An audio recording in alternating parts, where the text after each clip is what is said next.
The intro begins right now. Yeah, that's how we do it in the podcast. And take two. Nah, we don't do that anymore, dude. Okay. Yeah, it's embarrassing, but you know, that's how we fucking do it in these parts. Keep it real, keep it raw, keep it fresh, authentic. When you've had a podcast for several years, you kind of lose the ability to become embarrassed, I think. You start episode 1 and it's like all dignity out the door. So, you know. No, you don't lose your dignity until you tell someone you have a podcast. That's when you lose your dignity. The words are coming out of your mouth and you're trying to grab them as... Yeah. But you know what's funny is like, I feel as though we kind of got early on the podcast thing because I feel like everyone has a podcast now. And we were getting on it where it was like a few people have a podcast. Most people, but not all people. Yeah. We hadn't really saturated the market. It's like that 75% of white dudes in their 20s had it. Yeah. And then We got in then. Now it's Yes. 100%. So Yeah. did all right. Yeah. Early adopters. It's funny that you mentioned that Visionaries, I would say. Yeah, I think that's the correct word. because that actually segues nicely into something that I watched this week. Ooh. Oh, I know yeah. we're moving on quite quickly, but We've all it got just places made to me be. think We're of busy it. people. Oh, fuck, you know, shit. I watched the most recent episode of The Comedy Store, which is a 5-part docu-series on The Comedy Store in LA that kind of goes through its inception and then like the eras of comedy that came through that scene.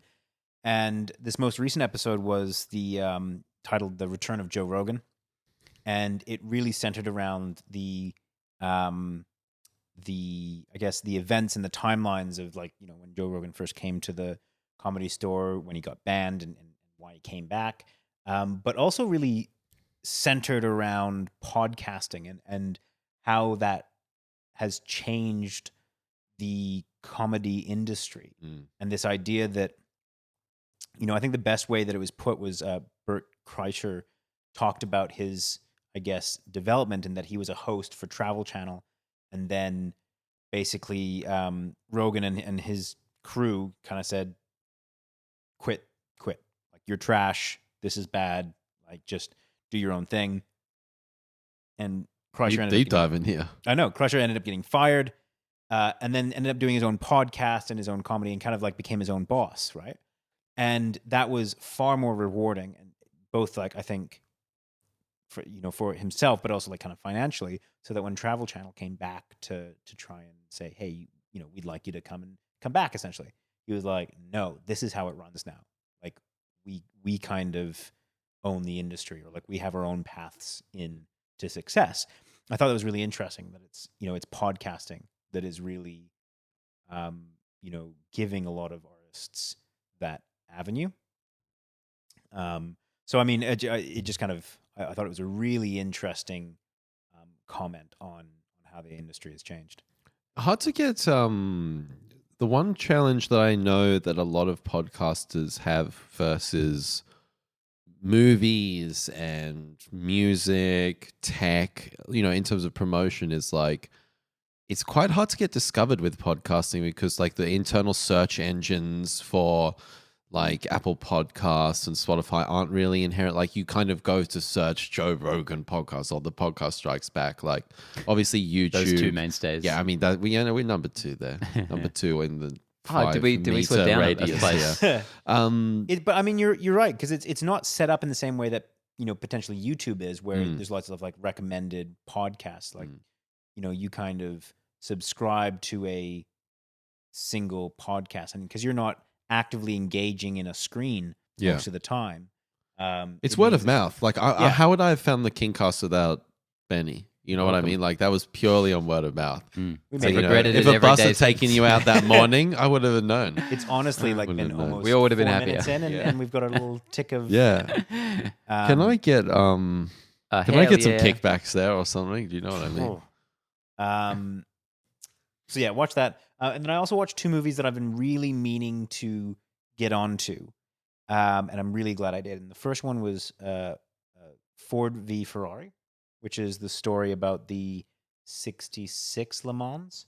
So the movie was called Le Mans in other markets. It was. And we just got that weird like Ford v Ferrari Dawn of Justice title here. we're dumb and I mean, I wouldn't know what it meant, so it worked for me. Ford v Ferrari is a way better title.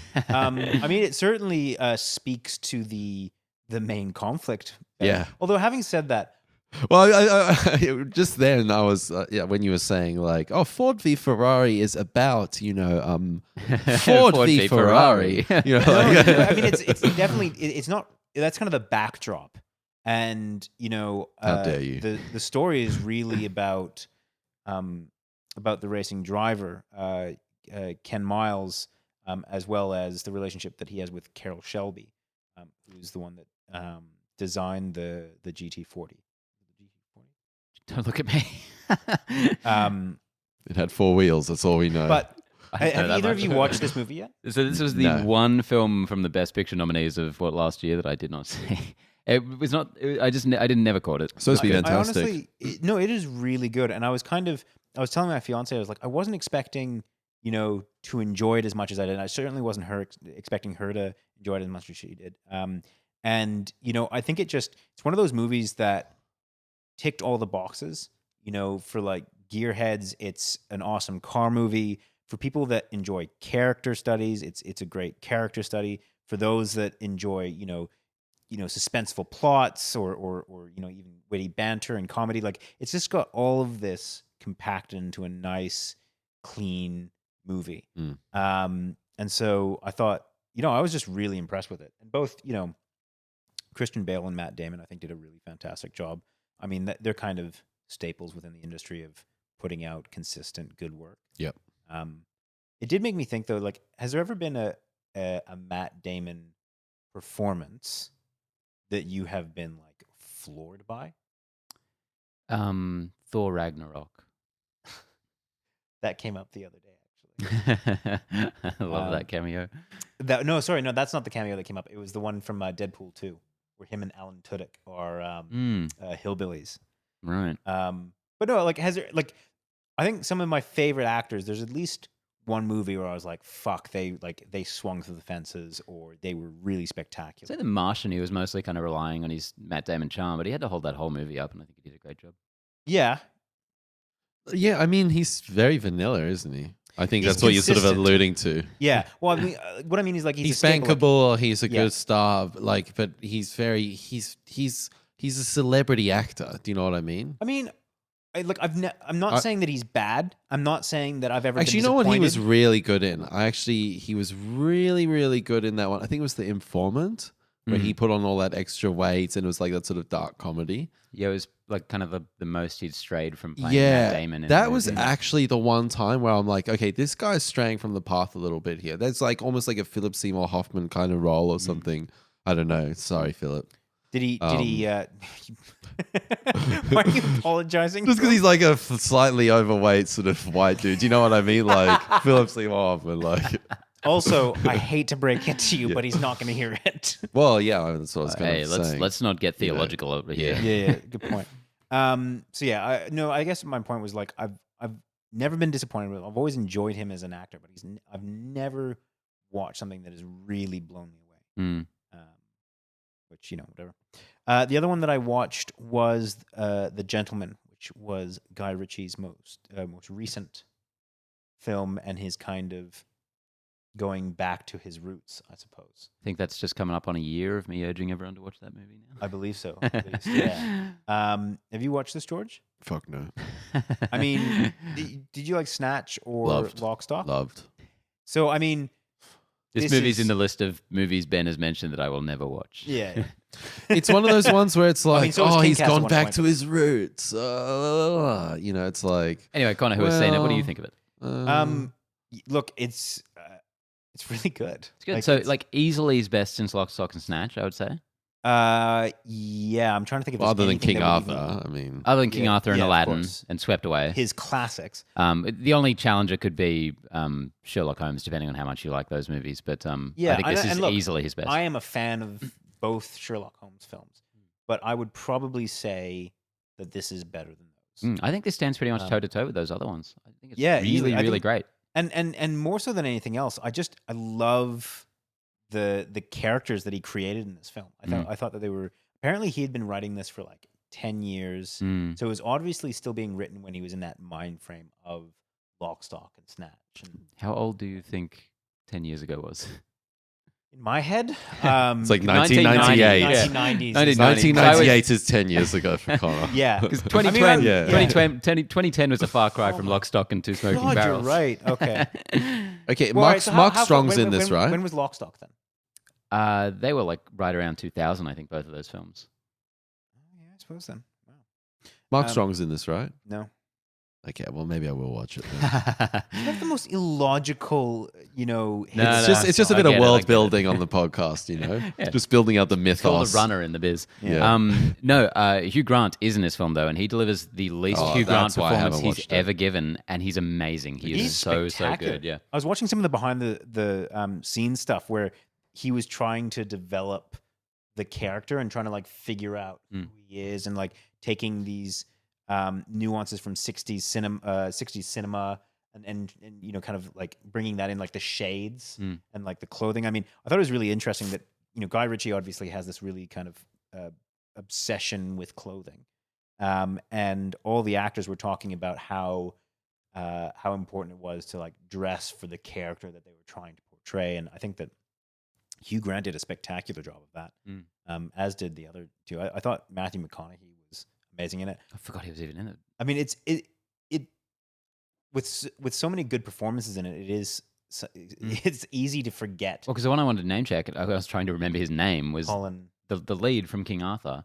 Charlie Hunnam. Charlie Hunnam, who, you know, he's obviously good. I've never really seen him in much he's impressed me in, but he's so good in The Gentleman. Oh, he's like this is the role that he was made for. He's like the kind of the cleaner for crime people, and he's just like so fed up and put upon, but he's like really good at his job. And just like small little character things, like him having like a small spat of OCD that, you know, I think that make these characters a little bit more, you know, multidimensional, real characters. And I also just want to say, The Man from U.N.C.L.E., so nobody shouts at us in the comments, because that is another good Guy Ritchie movie from recent years. But I mean, certainly not. I wouldn't. No, this choose is definitely better. I'd still The say, Man yeah. from U.N.C.L.E. over like Lock, Stock, or Snatch. Right? No. The last thing I loved Colin Farrell's. His performance was awesome. Yeah. Really good. Yeah, I forgot he was in it too. Such a great cast. Yeah, I mean, just you know, everyone really pulled away, and I cannot remember his wife's name, or the woman that plays Matthew McConaughey. She's outstanding. She's outstanding in this as well. You know, I was really impressed with the movie, and I went in with, you know, kind of I'd say sober expectations because Guy Ritchie has not been hitting the mark. That is fair. Although this was on my top 10 last year, or honorable mentions. I can't remember which, but it definitely deserves to be there. It's I really good. enjoyed the hell out of it. Nice. So maybe next year, in a year's time, George will be like, guys, I've just watched this amazing film. You guys have to check it out. It's Never. called The Gentleman. No, he never will. I watched King Arthur again before that one. Really? No, I would much rather watch that other film. All right. You been watching anything, Georgie? I watched bloody hell, back to old fucking King cast, but I watched Maximum Overdrive, which is a film that Stephen King directed from 1986. Did you watch the actual film? Yeah. Oh, cool. And I watched it Stephen with King directed. Yeah. It's the only film he's ever directed. So it's basically about all these cars and machinery that come to life, and it's hilarious. And the main kind of mascot truck that's in all the imagery has like the Green Goblin's face for some from reason. Spider-Man. Yeah. And then that truck has actually gotten destroyed, and somebody's found there's this whole sort of story around that truck. Anyway, I've watched this through twice actually, because I watched it with the commentary of the King cast, which had Nacho Vigalondo who directed Colossal, that film with Anne Hathaway. And I've never done one of these commentary watch-along things before. This is the first. Dude. So much better than watching a creator commentary. So much better. They don't give a shit.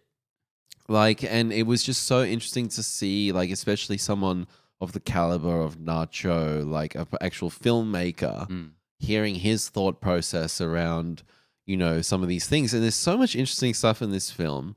Particularly, probably the highlight in terms of film nerdery is there's some sort of conjecture around whether or not David Lynch directed a certain sequence in this film. And and evidently like Stephen King was getting. Yeah, there's a certain sequence in this film that is very different from the rest, and it's like Good. a lot. Yeah, it's good. Yeah, and so it's sort of like I don't know. There's like that mystique around some of those older films and some of these tales that would come that aren't as prevalent these days. And it sort of got me thinking about like, you know, the rise of social media. And I know that's a bit of a boring topic, but some of that mystique and what, you know, you would hear like Alice Cooper or like, you know, Ozzy Osbourne ate the head of a bat. Spielberg or like, directed Poltergeist, which everyone just accepts now. and all these sort of myths and legends that come out of the fold. And I don't know, I kind of love that more. I don't know. It's very satisfying for me. Anyway, Maximum Overdrive. It's schlocky. It's terrible.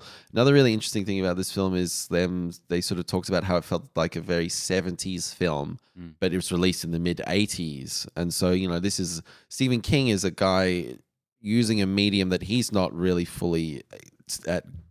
You know, he's thinking a movie is from a different era. A great movie is from a different era, not something current, relevant from that time. So it's a very interesting hodgepodge kind of a thing. And he was probably on a lot of coke at the time as well. Massive coke.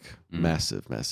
I'm impressed that you actually watched the film before listening to the commentary. I would have jumped straight to the commentary and the film. Yeah, it was a lot of fun, man. It was like, it's not a great experience, to be honest. Like, just watched it with the commentary. That's my, but yeah, like Dawn of the Dead with trucks. Some like a lot of like Emilio Estevez. It's got you know, Gus from Breaking. No, not Gus. Who's the main bad guy in Breaking Bad? Which one? The guy from The Mandalorian as well. Yeah, Gus. Is that his name? Gus Fring. Yeah. Oh fuck. Oh no. Edit it out. Cut it. Anyway, listen. If you enjoy schlocky bullshit, I kind of never watched this. Go watch this. Did you watch my suggestion? This yeah, but this is on another level to that. Yeah, that's a well-made film. Yeah. All right, that's me done. Cool. Well, I've had a busy week. I am the one who has not really watched anything. Doesn't happen very often, but No. Let's get into the news. Got to re-examine my life. Yeah, I only really had time for the movie book club, which we'll talk about later. So first up, we had some kind of big news here, very unsurprising, but fairly big, about Quibi, the streaming service that Wait, what launched... did you say? What? What did you say? Quibi? What? Huh? Yeah, what? Who? Quibi? what's happening? Jeffrey Katzenberg's Quibi, the streaming service exclusively for your phones, that specializes in like 7 to 9 minute content.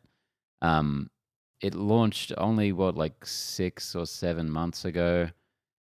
Everyone in the world unanimously was like, "That's a bad idea."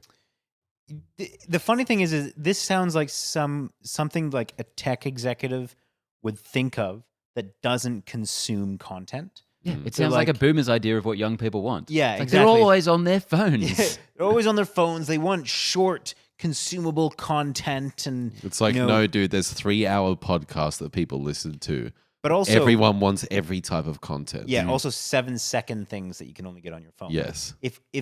If you're going to do an exclusively phone-oriented thing, it better be low quality, low time, low like engagement. Disposable. Yeah, like Snackable content. TikTok, Instagram, Twitter. These are all things that are well placed. Instagram for mobile. TV didn't take off either. I just can't think of any market that would want this. There's got to be some people out there, but basically they fucked this so hard. They don't even own any of the rights to any of the content they produced. That was all creator owned, which is a great move for the creators. Yeah. But it's completely fucked them because they can't even sell this platform to anyone now because there's just no worth. There is a useless app. They announced maybe a month ago that they were going to be creating a television app so you could watch it on TV as well. But you know, so far after they'd launched, they should have had that from day one, because why limit yourself to something no one wants anyway? Like, just do some focus testing. But at the same time, they're shutting down on the 1st of December. When they announced that they're shutting down, they have 500,000 subscribers globally. 500,000. That seems like quite a lot. No, it doesn't. No, that's like pitiful. I have no sort of barometer on these sort of things. Like Netflix would lose that many subscribers in a day and not Okay. blink. I mean, Right. not really, but Mm. to kind of put it into perspective, like it's Yeah. just it's to be a viable, platform where you're actually making money. Yeah. I mean, you just need so much more. And that number of people, I think, would fully be explained by 500,000 people signing up and forgetting they signed up. Yeah. Yeah, I mean, it also just didn't have, even if they had a TV app, I don't see the value add. Yeah, I don't see the QBZ, product market fit. Like, I mean, to do like that's a very niche thing, right? And I'm always a bit suspect on these kinds of platforms that go too niche. Like, I don't know what the longevity of something like Shudder is really going to be. Was it freemium? Like, was this No, it was a sort of, subscription? I believe. was it like paid YouTube? service. So there was no like YouTube and then YouTube Red. It was like No. you're either in or you're out. Yeah. I mean, See that's a huge ask. I think I might have heard that there was no free trial either initially. Which is, Yeah, I mean, I think that's just even they've gotten then- so many things wrong. Mm. they're basically Um, competing against YouTube. Yeah. I mean, is what they're essentially doing. I mean, Yeah, if you want to see the world of award-winning short films, they're all on YouTube. But so- the thing is when I think there's a level of niche, Connor, that would work. Like if we were doing some kind of like sort of not even a streaming service, but maybe even a course or something that was like super niche to something like this Oh, yeah, could don't work. get me But wrong. it's like they're in this sort of no man's land, kind of like Yeah. in between, not enough mass appeal and not enough niching down, and that's been the Don't get me wrong. sort of the main hurdle that they've had to overcome, and it hasn't worked. Yeah, don't get me wrong. I'm not against niche products. Yeah. it's got to be properly scaled. Though. It's gotta be in properly scaled, ratio and to like how much is the cost of producing this entertainment, and And that's this where was you talk very about high profile Shudder. and very Yeah. expensive. When you're talking But about it's also- Shudder, it's like how much does it cost to put these things together versus the It's- amount of subscribers they can actually gain. It's that, and it's balancing with diversification, right? Because, if you're niche, it means that, you're really banking on one thing and one thing only. So if, horror has wax and wanes, or like different types of movies have, more popularity in certain times than others, right? Like it's that kind of thing. So you're really at the mercy of a particular cultural movement, I Yeah. suppose.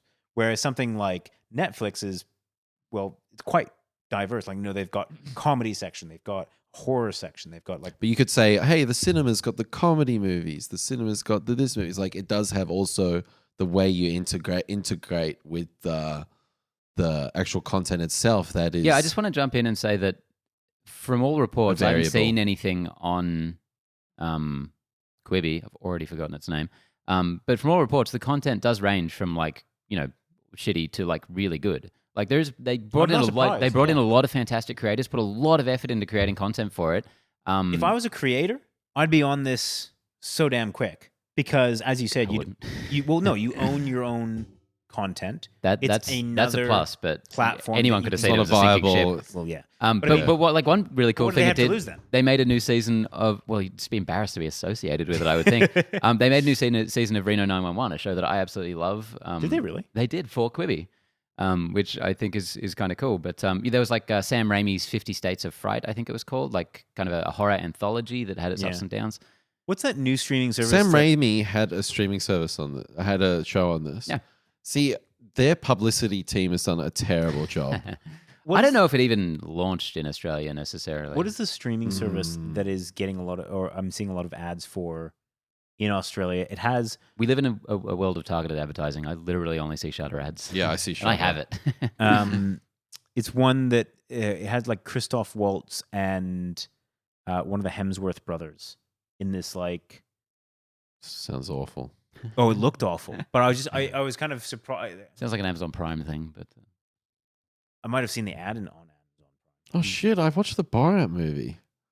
Oh, is it? I was any going to good? ask you about that earlier. I totally forgot about that. Can you look up Christoph Waltz and?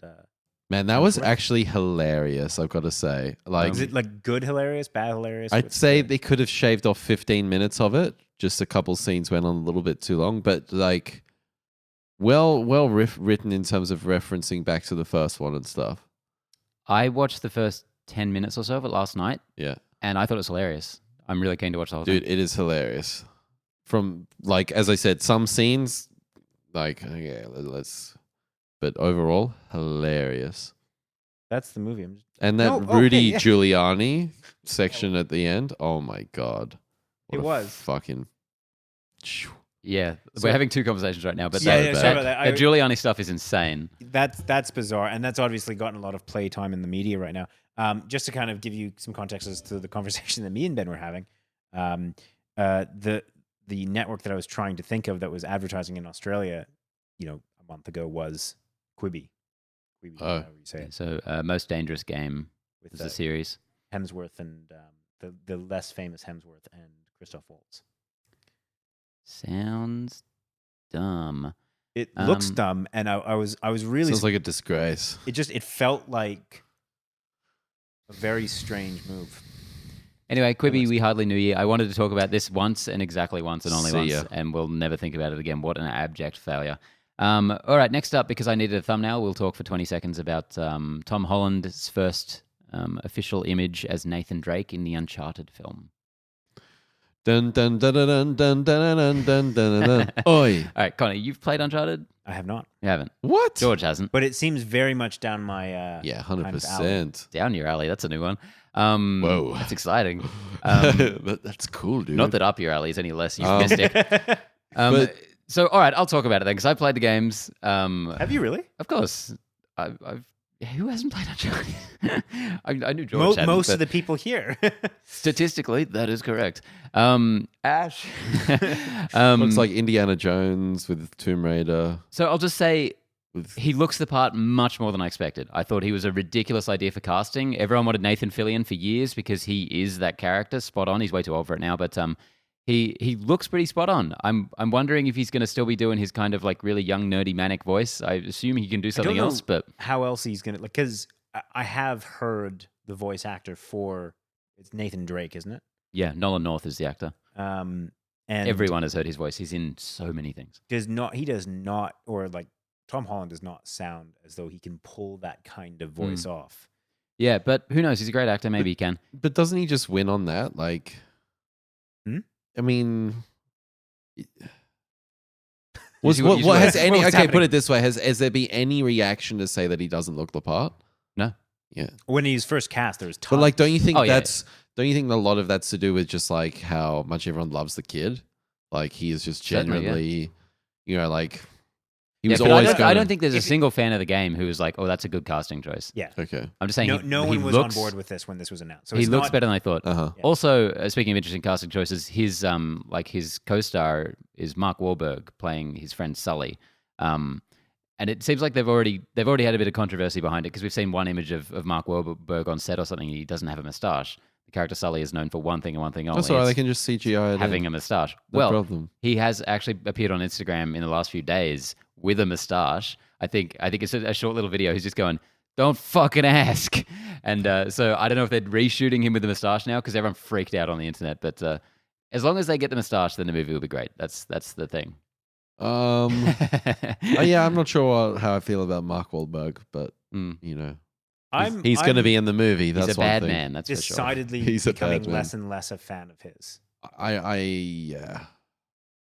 Yeah. I think ever since he appeared in that Boston bombing film, which I've never watched, and I'm just on principle opposed to. Transformers didn't he just seems like a very normie kind of dude, Also, who like violently assaults people and permanently damages them. Yeah, that was from a while back though. He said sorry. He gave the guy a new eye. Yeah.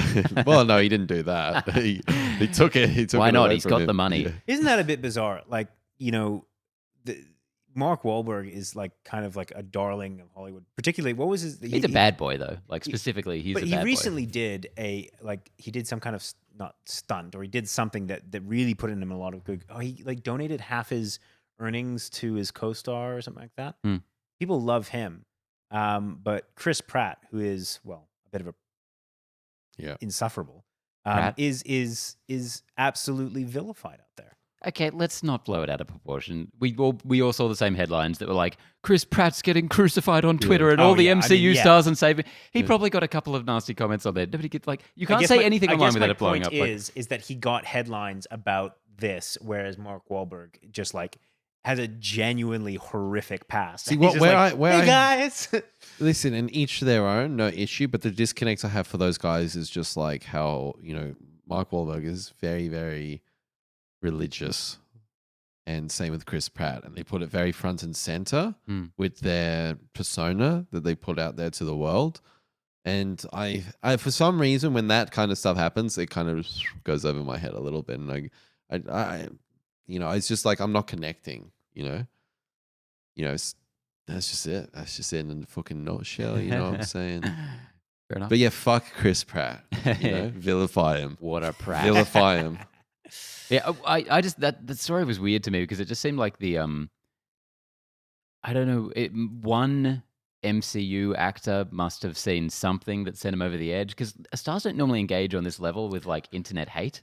That was So it's so weird. They all took it so serious. seriously, like they don't all have the worst things said about them all day, every day by so many people. They're all just like Chris Pratt was actually under attack. It does make you think about how much they all hated Brie Larson because she was evidently she upped her security and everything. Like she got it real bad. None of them came out then, did they? So like, I wonder if that's. I mean, but like they just must really not. Conclusion: like Brie Larson, terrible person. But don't you feel like when you see a lot of those articles nowadays, when I see those articles, I'm like, I'm in an algorithm. Yeah. Like, totally. I whenever someone is like, put in the media for having done something bad, it's I'm fuck, so man. disconnected from it now in terms of like, Yeah. I don't know whether this is genuinely bad or like, someone hunting for a headline. Some people out there want to cancel Kevin Spacey. I haven't read any of the articles, but what the fuck? I mean, American Beauty, come on. Fuck. I haven't seen that. He was the American Beauty, right? That was a movie, right? Yes, I can see how we can like, equate. Not making fun of Chris you. Pratt. I'm just being silly. Oh god, I definitely wasn't equating them. Anyway, You should. They're both enough of that. monsters. Yeah, they are both monsters. No, he climbed on that roof in Jurassic Park 2. He'll pay for it until the end of time. Yeah, if you're gonna hate him Until for the anything, end hate him of for that time. movie. Jurassic Worlds, he deserves to be. But vilified all everything the time. is built upon that foundation. So Yeah, I see. So we heard from Variety and Forbes this week that MGM is out trying to sell No Time to Die, the new James Bond movie, to streaming services. for $600 million. Apparently, their price was $600 million, which the talks did not last very long. So that I think all that really illustrates to us, this isn't much of a news story, but it just kind of really points out how unstable the industry is right now, how desperate people are. This company is putting an impossible price on this movie because that's what they think they need to do right now. No one wants to pay that. It's kind of a no-win situation. Because Do we know you need to have a return, right? Because okay, the next movie is going to cost $200 million, so we need to have $200 million profit from this one, and it all needs to kind of roll. Like there's kind of like this sort of cash flow roll that the industry has, and now with that disruption, that whole model is fucking in on its head. And I follow the filmmaker Alex Proyas on Facebook, and he's just put out a short film that's trending quite well. He's put out some analytics, and he's been putting out a lot of stuff saying like, hey, I think there's a lot of new interesting things on the way. And I think this disruption is actually going to bring you out heard of something Quibi? really good. Quibi. I've heard about it. 7 to 9 minute short film content. Whoa. High quality. It's got Remo 977 on it. Remo? That's it, yeah. Finding Remo, I think, is... Reem.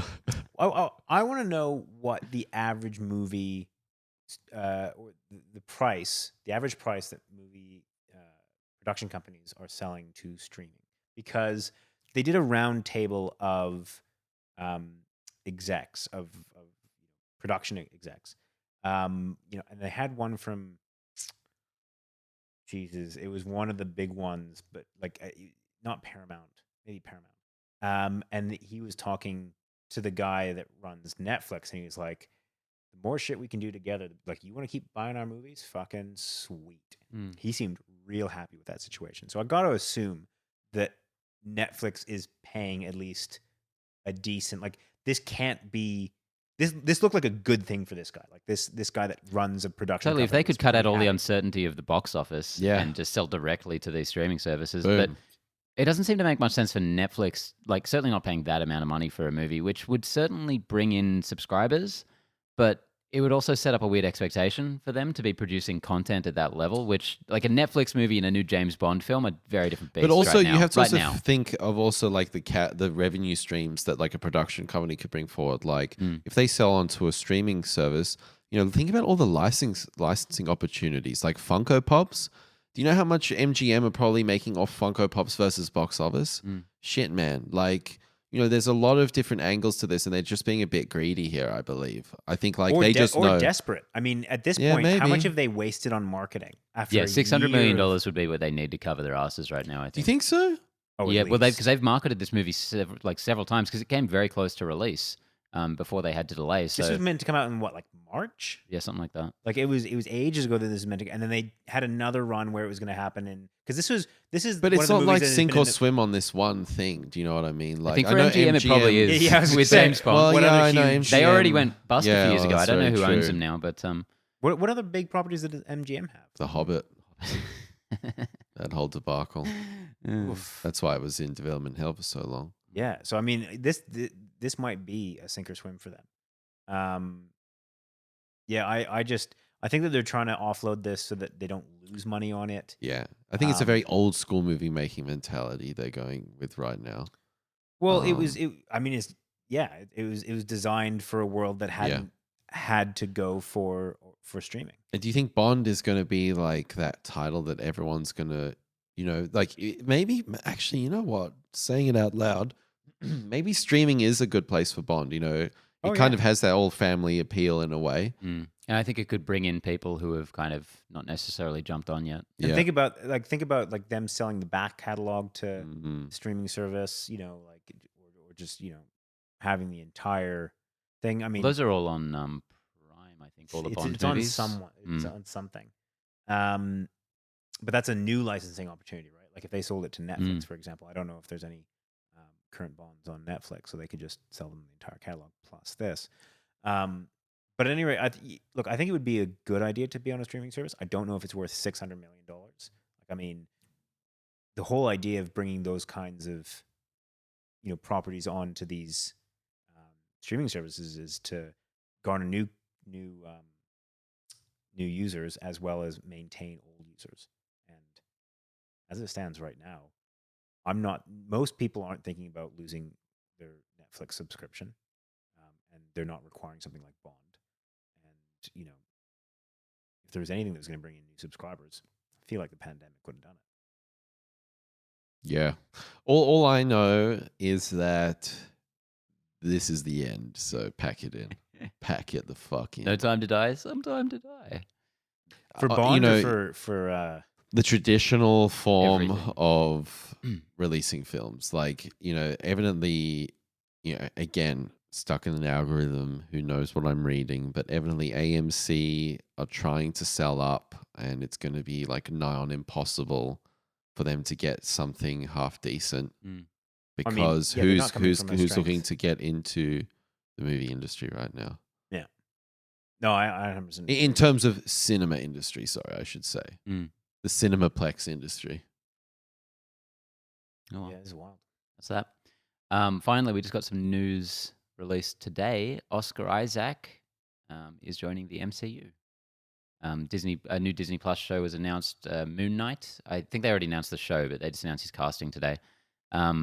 To give you the simplest explanation of who Moon Knight is, he's basically Marvel's Batman, except he's like Batman if Batman maybe had dissociative identity disorder, because he has mystical powers, or he's has multiple personalities.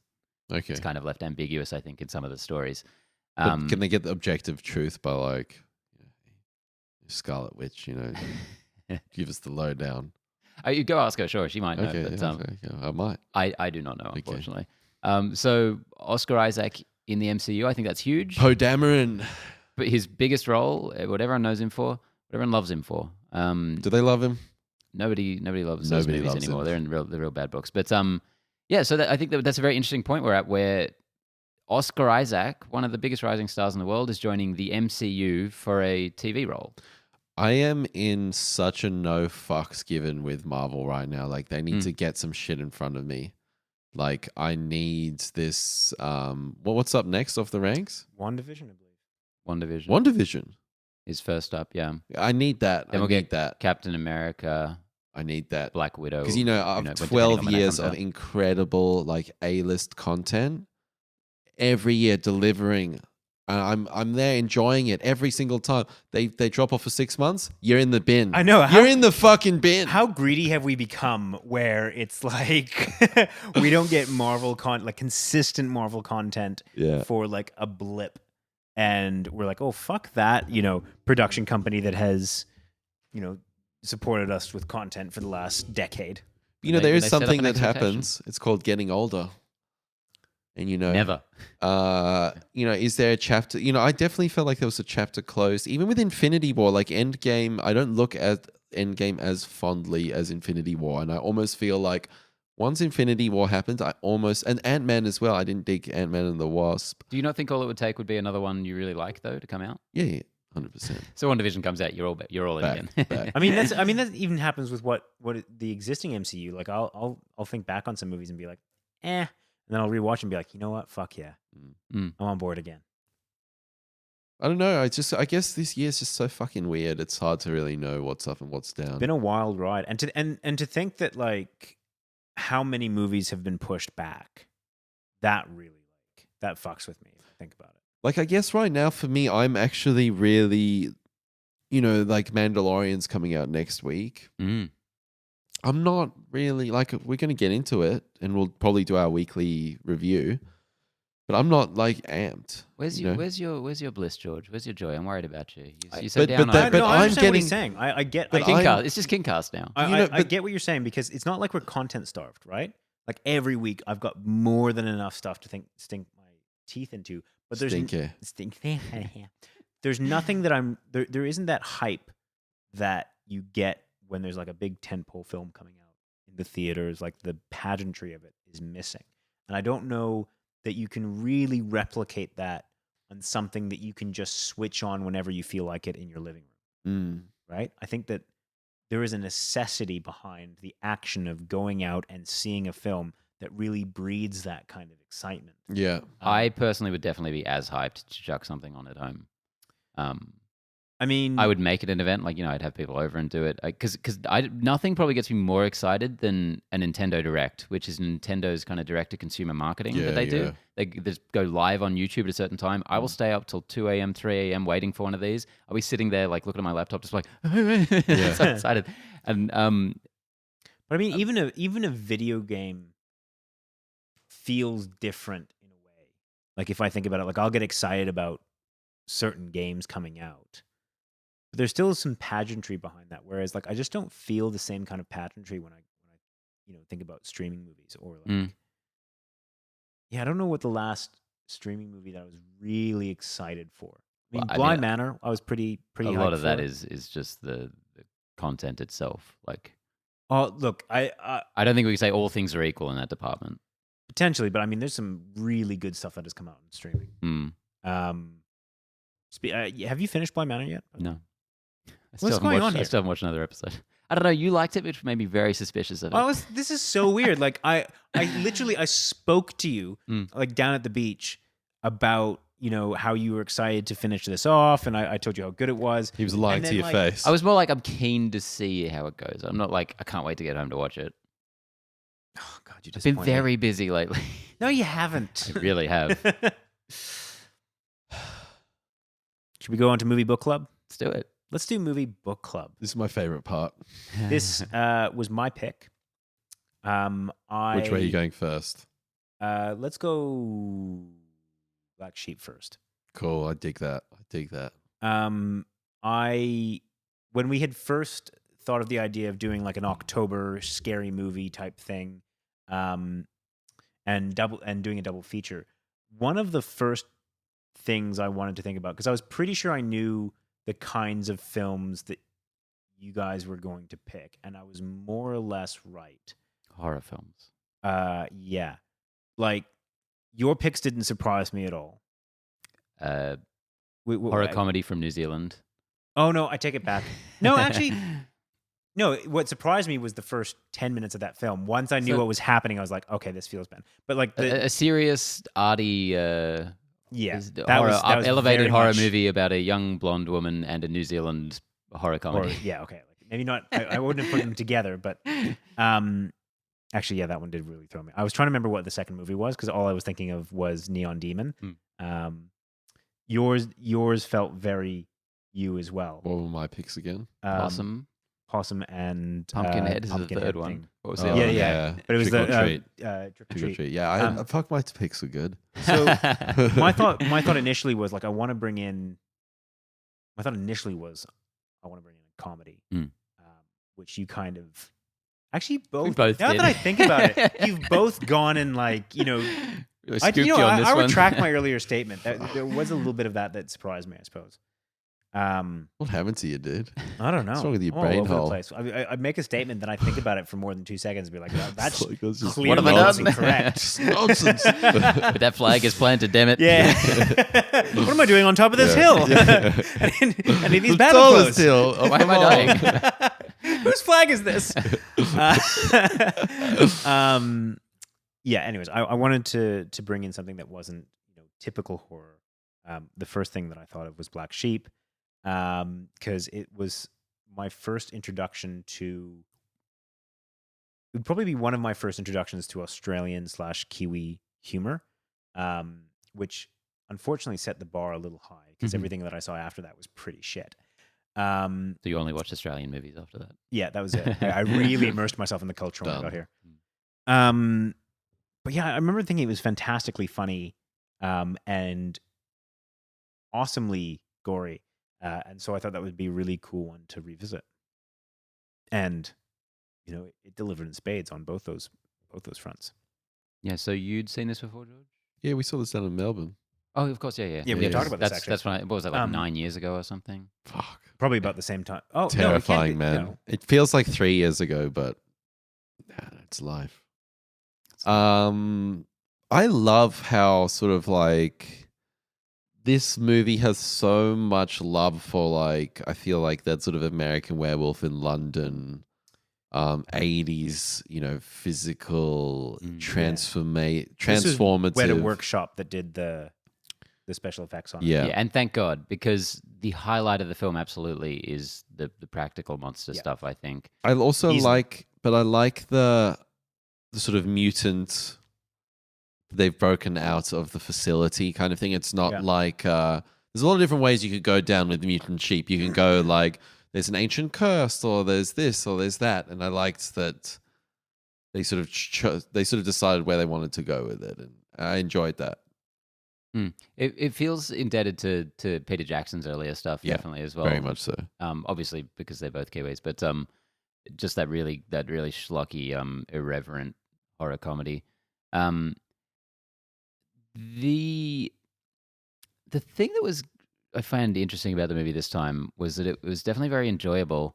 I felt like it was at its weakest when it was most trying to be funny. I agree. I think when it was playing it very straight, the sheer concept of killer sheep is so ingenious that was more than enough to carry the film. And it also, I'm not sure if it was trying to say anything, but if it was, I have no idea what it was trying to say. Because it takes an interesting approach of having these kind of like hippie activist people a big part of the movie, and selling a farm to Japanese investors and whatnot, and politics, and I'm not sure what it was all kind of coalescing towards, but it was a bit muddled in that sense, and I did think it was funny that a lot of the issues that are very prevalent in the mainstream today were quite like actively championed or dealt with in this one. That was somewhat surprising. Lab-made Contagion. I don't see the connection. What? What you okay, put it this way. I get what you're saying. But this film is really a filmmaker. If I put myself in the head of this filmmaker, this guy is trying to use this as a vehicle to create practical effects. Yeah. Oh Like, yeah. And on that front, That's- absolutely. You know, That's where the love of this film is. Like, it's clearly not in the screenwriting. Yep. It's clearly not in the ADR or the sound design. Or the CGI for one shot. What was the CGI shot? The sheep going over the hill. Yeah. Well, then that's Oh, I watched a little thing afterwards, and they said that there was only one CGI shot in this, the sheep going over the hill, and for that reason, the post production was a really short window. They basically just had to edit the film, color graded, and there you go. Yeah. Whilst like All the work would have been done pre-production. Yeah. Right? Like creating all the. and evidently they said it was a lot more work than they were anticipating. Like the amount of work that went into making these sheep really authentic and feel real. You can see it on the screen though. Like It's it really comes 100%, across in all the 100%. creature design. It is a bizarre movie to watch because it's like, some of the movie is so clearly low quality. And then you kind of turn around and you see this awesome, like, gory special effects. Like you're proper like- Hollywood level. Oh yeah, and it's kind of like it's almost jarring in that sense. But it also brings question to me, when you're creating a piece of art, a creative expression. Yeah. Is this kind of like this is an itch I need to scratch? Like for the mass audience, like I don't know what this guy's gone on and done afterwards, but I feel like in a way it's almost like there's a very niche audience for this, and a lot of those horror films where they springboard onto the next one, it's almost not done with this sort of more throwback vibe. Like you almost stay in this scene, you stay in this culty sort of schlocky scene. You don't sort of break out. I mean, maybe not. Peter Jackson is the exact example of not that. So maybe I'm just theorizing he bullshit. did quite a few movies that were very much in that vein. Yeah, but then he went to the big time. But I just feel as though like it's, Peter Jackson's films had a bit more. There was that extra layer of something, character or something there that this one was lacking. Definitely. And as I said, that would certainly be a point that this movie was a bit weak in, which was the, all the character issues are very surface. And like all the Kind of screenwriting 101 stuff. Yeah, very kind of basic. Some of the jokes were very like on the nose. Yeah. Like the And I think in 2011 it would have been, we probably wouldn't have noticed it and been as acutely aware of it. But, at 9 years down the track, things evolve, tastes, you get all the sophisticated, like things continue to get more and more sophisticated. I've just watched that many more quote-unquote. horror films, and like I'm just aware that you can do. I think that was one of the first horror comedies that I had seen outside of the Wayans brothers ones, Scary Movie. Yeah. Like, and so There's a bit of novelty there. it's a bit of novelty. It's also not knowing what is possible within the genre. Like, Yeah. having seen Cabin in the Woods, my like bar for kind of genre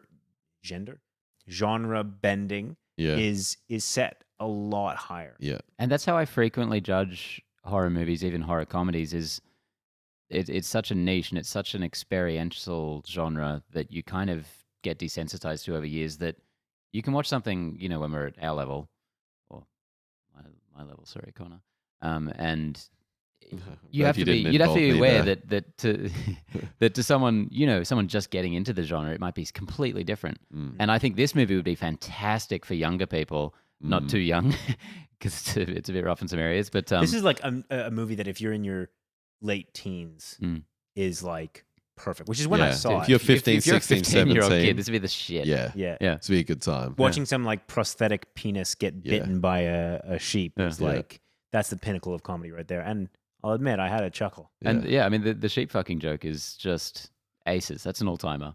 I mean, they're always going to win me over with that shit. Yeah, I don't want to sound like I'm coming down too hard on this movie, because I really think it's fantastic. I think it's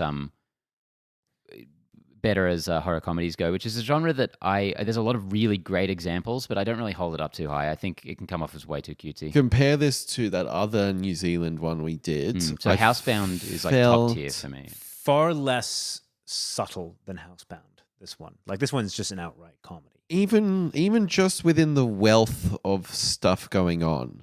Do you know what I mean? Housebound actually had quite a lot of layers to it, and it was kind of like this onion that was gradually unraveling. Like this one, kind of like once the blood had sort of started spilt, it was like, okay, how far can we? How absurd can we take it?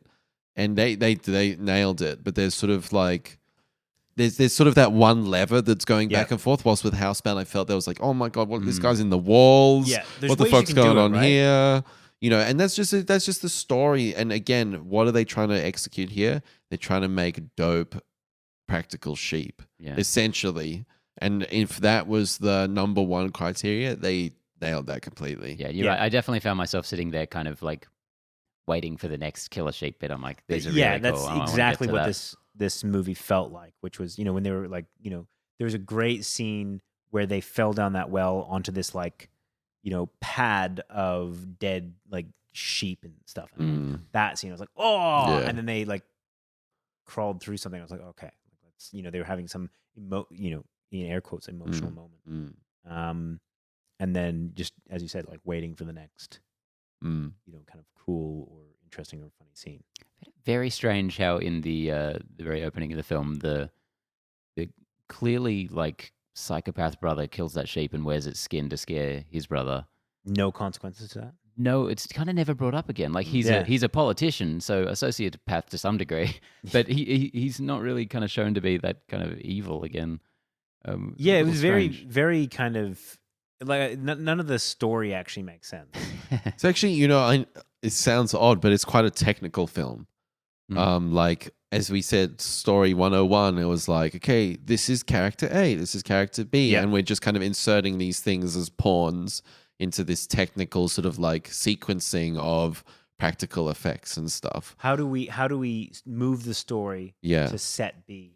We can have this scene.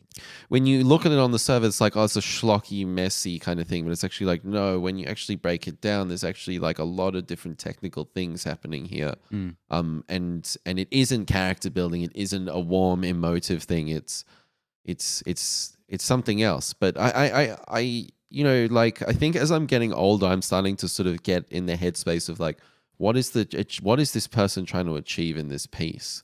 And if I think about this from that perspective, this is fully achieved and realized. Yeah. But for me as an audience member and bringing that subjectivity to it, like it's lacking a lot of different things for me for it to be a very complete piece. Yeah. So as I said, when you're comparing something to like Cabin in the Woods or where you can be firing on all cylinders, it's tough to like, it's tough not to compare. Yeah. So Jonathan King, I just looked up. He's only directed one film since in 2009. So wow. What was it? I think it's called Under the Mountain. Couldn't find much information on it. But that did just kind of make me think. I was giving the CGI a hard time earlier, but this movie's 14 years old, and because it's so practical, it hasn't aged at all. Yeah, agreed. Like it's hard to think of like that young lead being 14 years older now than he was. I thought this was like 2014 or something, or 2013. Yeah, that's exactly what I thought. Yeah. Yeah. I was like, this is 6-7 years old. Like they've done a real good job with this, and fuck. That shows you how like shooting through a barrel of the lens, like, man, it can keep things so much more timeless. Providing that you've got Weta Workshop. Yeah. Doing that's half of it, right? Fuck. Yeah. Providing you've got Weta doing your practical effects, not the CGI effects, because Fellowship of the Ring has definitely aged in that department. That cave troll, man. Like, I'm not saying it's bad, but it is CGI. It's bad. Considering that's 20 years old, at least. No, more than 20 years old. That's not 2019 years, I think. Yeah, that's really good. I'm not saying it's bad. I'm just saying it's aged worse than puppetry does. I'll give you that. Yeah. All right, so that's it for Black Sheep, I think. Yeah, let's move on to The Witch. And for anyone that's watched or listened to the podcast for any length of time, it might be apparent as to why I picked this, but for those that don't know, basically I watched this like when it came out in theaters. When was that? 2011 or? No, not even. It's 20 only about like 6 years ago. 2014. 2014. Okay. I watched this when it came out. I was in Canada at the time. I was back there for a while, and me and a couple of friends, we always really loved watching horror films. Like that was a thing that we liked to go out and do at the movie theater. And this one had been advertised as the scariest film, all this kind of jazz, and I fell for it, hook, line, and sinker. They had. I still remember they had like, not Tarantino. Who's the other? Shyamalan they had his quote plastered across this. And his word carries weight. Damn it! The scariest thing I've ever. You got seen. on your knees and started weeping. And you came out of the movie and you're like, "What a twist!" Yeah. and so obviously, when we were watching it, it was a symptom of failed expectation because I was waiting for the kind of classic horror piece, and I never really got it. And I remember walking out of that film being like, ugh, just not that impressed.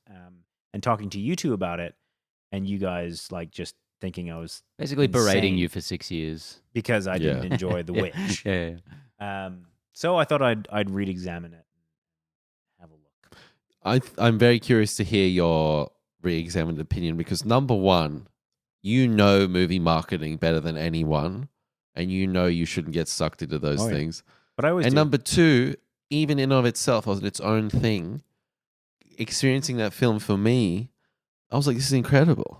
Like this is and it's understated, it's muted, it's like more indie, it's quieter, it's definitely not your typical horror film, but there's something there. Had you seen this before? Yeah.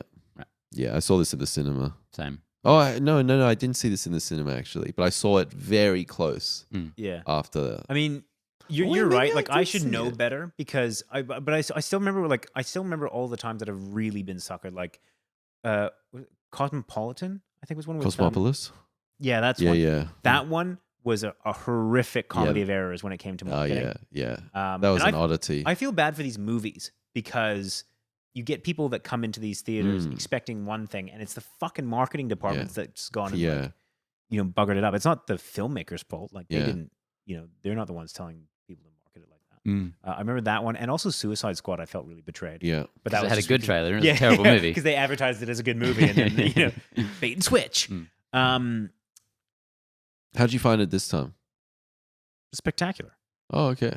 Yeah, I mean, I had a very strong suspicion that I would like this film. Yeah. You've said as much lately. Interesting. That's so good to hear. Rewatched it, and definitely going into it, like I think that just having the mindset of what I'm about to sit down and watch, or at least not having a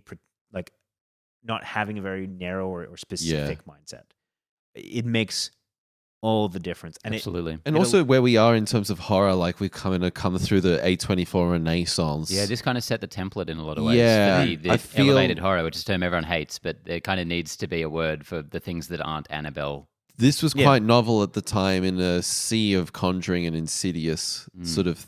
So, which are great in their own right. Yeah. Yeah, but they're roller coaster rides. So this is almost like probably a little more digestible now than it was 6-7 years ago for the general audience. Having even seen the template, the kind of the market's kind of formed, and that's definitely true. And so that helps with expectation. And having even gotten to the point where there's so many of this kind of movie now, you've probably even seen bad ones, like not even ones that you just didn't like, but ones that just aren't doing it very well.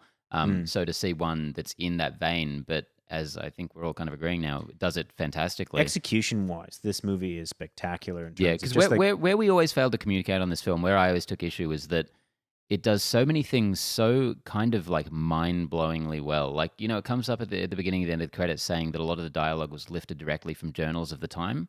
And that is just so evident throughout this film. I have never seen a movie that captures a period dialogue so convincingly to the point where it's very hard to understand, like reading Shakespeare, but it's beautiful. And you get the gist of it, and you have, Ralph Ineson's voice delivering these lines. Yeah. And it's if you want anyone reading scripture and giving ye old English a go, like these, he's the guy for it. And that's where something very interesting sort of popped into my head about this was a big topic of conversation within the film world this year has been dialogue mixing, particularly with Tenet in respect to that film. And in a film like that, like in a film like this, it doesn't matter that you don't understand. It's like, it's within the inflections and the tonality that I'm sort of understanding it. So it's okay that I don't understand it. But then in Tenet, I need to know those little points because it's so technical. So plot heavy. Whereas in this is an exercise in kind of non-verbal communication because you're getting words every now and then make a lot of sense to you. I don't want to overstate how much I can't understand the words because like I get what they're saying a lot of the time, 100%. but a lot of it's very archaic. But you just get the gist of everything perfectly well, I think. And that's like, everything needs to be so specific to like, if the dialogue mixing is bad, okay, what is the intent here? And not saying the dialogue fix, but like, you could imagine some producers being on set being like, listen, nobody's going to understand this cunt. Let's get him let's tweak this a little bit. Let's massage this script. And they didn't do that. They've gone down a certain path. And I think it's quite a rewarding experience for the viewer. One interesting area of this film that I wonder, the only area that I think is I'm a little bit like, okay, the fact that in my mind, there's a witch. Mm-hmm. You know what I mean? I kind of love the concept if they had not even if you just take those bits out and just like, not the psychosis, but the paranoia of living in that time with the religious backdrop that these people had. Yeah, the Puritanism, which I didn't know much about. Horror. But being like basically whatever's sort of doomed to fate us, that's sort of God's will. Yeah. Like. So that's where this movie potentially falls down for a lot of people. It's kind of allegorically because, the witch trials and stuff in Salem, that's obviously an actual historical travesty where innocent women were brutally killed for nothing but people being afraid of them. Mass hysteria. Have you? I mean, this is a complete tangent, but have you heard the theory that it was some kind of like lead poisoning or something like that they think caused a good chunk of that? Heard that before, really? Yeah. But, I mean, it just caused an entire town to think that there were a bunch of witches. Seeing religious zealots, I don't think it's hard to imagine that. Yeah. Otherwise, it was just a weird fact that I heard recently. I just want. So this movie, just because it's dealing with kind of witchcraft, that's an area that is often tied in with kind of, is it doing like a female empowerment thing or is it talking about these gender issues, which I think this movie is to some degree, but it's quite complex and it's hard to know exactly what it's going for because at the end of this movie, she becomes a witch herself. And it's you can't really hold up witches and, religious extremists and be like, well, one of these is the good guy, one of these is the bad guy. I think I've struggled with it before. I think I've come to a place where I kind of understand what this movie's going for. My taking from it was very much that the supernatural aspect of that is a little bit superfluous. Like it doesn't, whether it happened, whether it didn't happen isn't really important. I think the important part of this film is the internal struggle and the struggle in between characters, right? And that, I didn't attribute most of the evil of this film, I didn't attribute to any supernatural aspect. It was that level of just, kind of paranoia. Like, it's this concept that you've gone away from your home, probably to never return to England. Yeah. You've set up shop in a foreign land, in a dangerous land, in a harsh land. Gotta figure this shit out. In like New England. Cold as fuck. It's cold, it's rainy, it's bleak. There's a reason why I call it New England. It's rainy as fuck. and this is like, and just the concept of how tough their lives would have been. He was saying, in the movie, he makes comment about how lucky they were that they hadn't had a child die up until that point. Yeah. Like the idea that was that's a blessing. Well, he has that wonderful line as well, which is something along the lines of, "We will not let this wilderness consume us; we will conquer it." And like that's such a good illustration of another theme of this movie is just kind of the unknowable power of nature. I guess like they do not conquer the wilderness in this film at all, not even slightly. But so I mean, the kind of interesting or the evil in this is that paranoia, that kind of righteousness mixed with pride, mixed with just And borderline insanity. as Anya Taylor-Thomason is driven to witchcraft by the end of the film by those themes, you can extrapolate that these other witches perhaps are also victims of this puritanical society. So it kind of works that way. And also like how alien, like, human beings are from nature, but how alien nature is. Like that was just how out of sorts they were. Like it wasn't easy. Our condition now is so like it's so apart from the natural order. Oh of yeah, things. yeah. Like if you think about nature is just Just unforgiving in brutal. ways that I think that most people don't reflect upon that much. Our idea of brutal nature is going out camping. Yeah. Like No. we have, decades of technology that we take out with us when we go. Like, I saw a tree the other day, scared the shit out of me. But I mean, this is just that one step closer to our natural roots, and that's terrifying how difficult it was. How about that fucking goat as well? Like Peter, baby. Like I there's just some really effective simplicity to this film that I love. Like it's like when it's a lot of cutting and it's like things like we get like even with the ritual, right? Like that film, like I had to have the big CG thing and all that. Like I like the simplicity stripped back. Like it's almost like cinema verite. Like I'm almost watching a documentary in a way, and that's Even something that final very reveal. appealing. That final reveal where Black Peter speaks is kind of very simple and very affecting. Yeah, unsettling. Unsettling's a good word for this whole film because Connor, you kind of made the point when you were going in the other direction on this movie, saying that it just wasn't scary. But I find this movie to be so creepy, and I reckon there are one or two really proper jump scares as well. Yeah, it's scary. It's more than that possum scary, like that atmospheric, like foreboding. Kind of disturbing. Yeah. Yeah. I mean, like, my God, how strongly does this movie start? Within 10 minutes, a baby is ground up into a paste.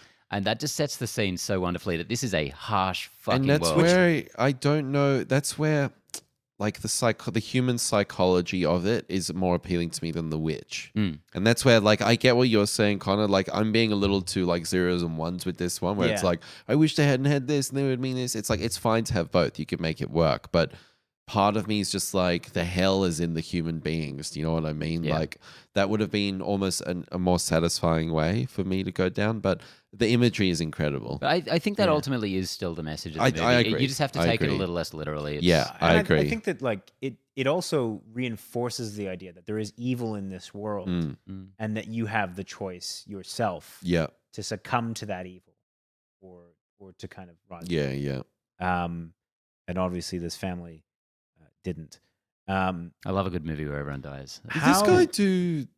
Sorry, yeah. I was going to say, The Lighthouse. How good is the wife at being just a really reprehensible character? Yeah. She also has one of the standout moments of the film is when she's breastfeeding a crow. Oh, It's just so wonderful. Like, I love the bit where the two deceased children show up and she's talking with them. It's so disturbing. Yeah. This is really one of those more like insidious, gets under your skin horror movies because there's not too much in the way of like "burr" jumping out at you. I didn't mean to make a goat's noise because that does kind of happen in the movie, but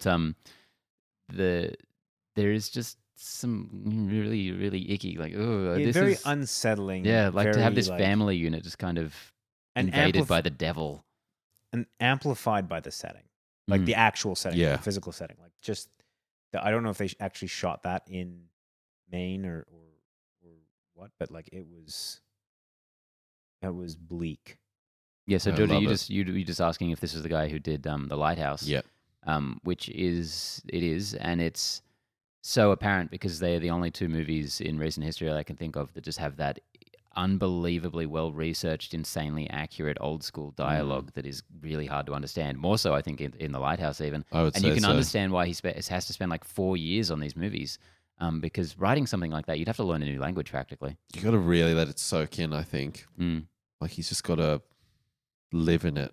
I was curious because I know that at the end it says that these were actually like a lot of that dialogue was lifted verbatim from journals.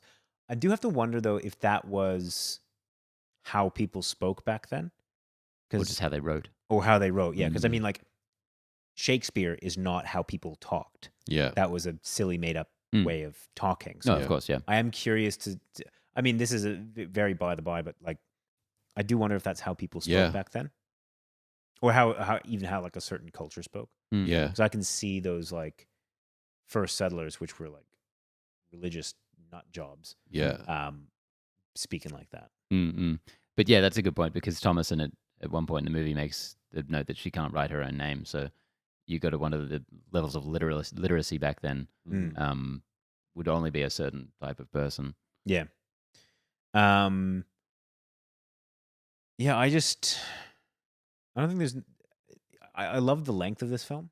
90 minutes, baby. It moved a lot quicker than I remembered it moving, and I think both these movies, both Black Sheep and this movie, were probably about the same length. Mm. But this one moved a lot quicker, which is somewhat ironic because it's a far slower Mm. and more atmospheric film. But Mm. this movie, The Witch, didn't let up for a single second. Like, there's no point in which I was bored. There's no point in which I was like, let's get on to the next scene. I was transfixed the entire time. Whereas with Black Sheep, I paused it at one point, made myself a snack, came back. Mm-hmm. I wasn't too. And Lighthouse, I think, was not as tight as this one. I think Lighthouse was a bit more meandering, and Yeah. I think this one is a super like. There's something about that 90-minute horror film that just does it for me, man. It's a brilliant little fable. Yeah, just doesn't overstay its welcome. Call it a day. Yeah, I mean, I love a good epic fantasy that goes 3 hours. Yeah, Give me some of that Lord of the Rings. But Mm. I mean, it has its place, Yeah. right? And this is perfectly suited to it. yeah, I think it's one of the reasons I love short horror films, because it's that perfect little that kernel of an idea. It's punch of- the ultimate form Yeah. for horror. Yeah. There Oh, should- amazing. there should be some kind of streaming service that Yeah. does short, Does horror. Yeah, like 7 to 9 minutes. 7 to 9 minutes short. Yeah. Yeah, maybe films, yeah. 6 minutes 57, but something around there. It'd Real be nice. huge. It'll be huge. We should be calling the shots Fuck. out there, man. Let's get investors. Exactly. So What's happening next week? Well, next week we wanted to get a suggestion from you guys. So we went to Movie Book Club to get the feelers out. I just kind of picked myself because no one really said anything. I know. So- I realized I didn't respond to you in the group. I do have a preference on which one. Well, we too late watched. because we will be watching a movie that I have never seen, that I've owned on Blu-ray for many years, and am well behind the times on The Blair Witch Project. Oh. And for our second one? And for the second one, we will be watching another one of my choice that the podcast has not has been working up to watching for a long time. I knew it. That That's what I want. I have also never seen. So finally, Movie Book Club delivers not one but two movies I haven't seen, and that will be Silent Hill. I am so keen on I'm so scared. that. I mean, that movie. Scared that you won't be scared at all by watching it again. I'm also scared that like I've put this thing on a pedestal and it won't be scary at all, and I'll be like that one bit of like So you watched fear what? in my heart will be gone, and I'll be like, You watched the first I'm what, like done 20 with horror. minutes? I've watched the whole thing. Oh, you've watched the whole thing? Yeah, I was in the cinema, bro. Oh, I was 15 or 16 years old. That'll do it. Like I can't mind fucked imagine me. that last 20 minutes won't still be. Yeah. And Blair Witch, I haven't seen that. Very- I've seen the reboot though. Which is awful, apparently. I fucking love. Didn't mind it. I like that director, so yeah. I thought it was A-list, Oscar-worthy I remember material. I watched the original Blair Witch with a bunch of my mates way back in the day. And Fuck, even by that point, it was pretty ridiculous from memory. Mm. But having I'm said actually that, quite excited for Blair this- Witch. this was a movie, or this was like a group of friends that we would watch old horror films and basically make Just fun of them laugh, yeah. Mm. for for the entire time. So it'd be interesting to see it with you guys. Good choices. Very good choices. Yeah. Go. Well, this has been the movie show Hey, starring Excellent. the podcast boys. that's it. Fantastic. That's it. All right, all we gentlemen. have We'll time see you for. next week. See all you next week. Happy days. That's it. May That's all your it. babies have 3 years. And may the force. May the force. May the chi be with Milan. Bye, everybody. Bye. Bye. Milan.